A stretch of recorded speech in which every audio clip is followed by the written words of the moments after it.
On se retrouve pour la régénération de notre DSN suite à l'erreur qu'on avait eue sur la cotisation assurance chômage apprenti.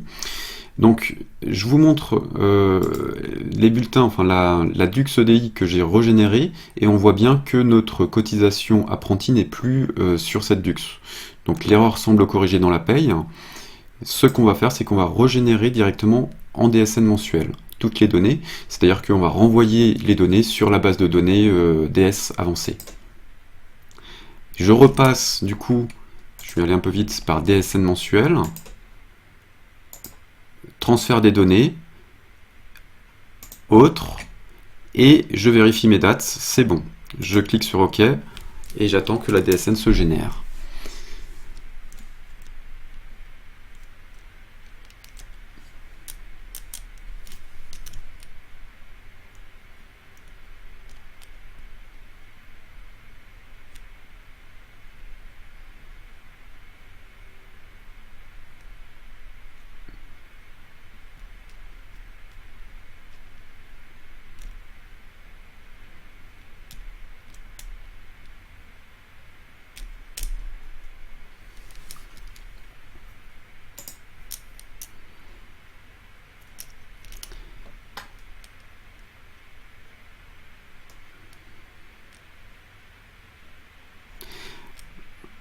On est retourné dans notre module DS avancé.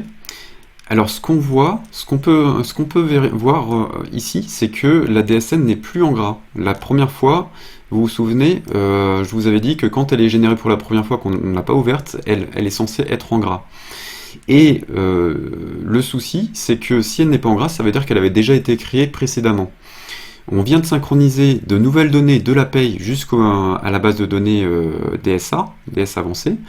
Mais du coup, si c'est une ancienne DSN, on risque de ne pas voir les nouvelles données qui se sont synchronisées sur cette DSN.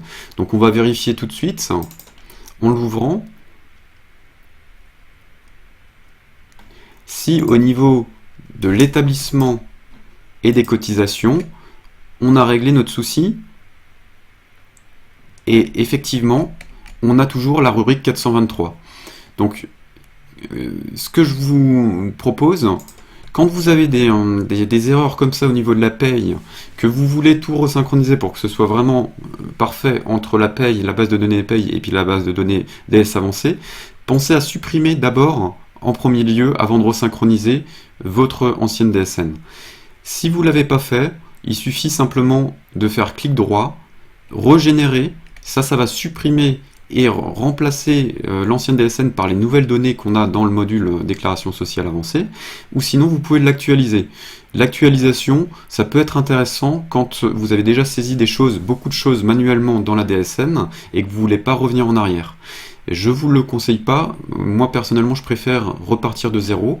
Au niveau des contrôles, on fait d'abord les contrôles sur tout ce qui est remonté automatiquement, et c'est que ensuite qu'on modifie des choses manuellement pour moi dans la DSN.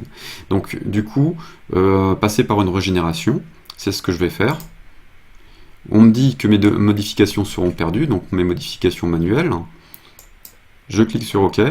Et du coup, la régénération, ça va supprimer la DSN et récupérer les données que j'avais synchronisées de la paye au module DSA. Alors je sais, je me répète, mais c'est pour que ce soit bien clair, puisque c'est pas forcément inné ce genre de fonctionnement.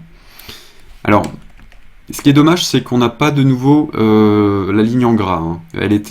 Quand elle est juste régénérée et pas supprimée et recréée, on l'a encore en non gras, mais les données ont bien été actualisées dedans, et on va voir ça tout de suite.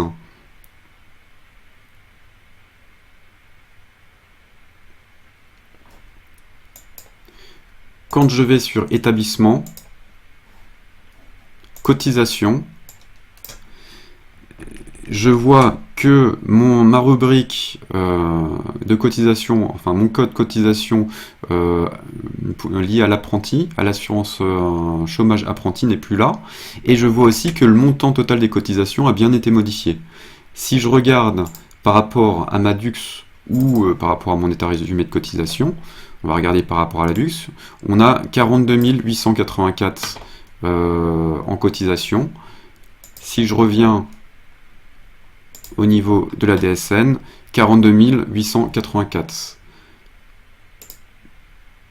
C'est bien ça. Donc on est OK au niveau de notre resynchronisation et notre régénération de la DSN.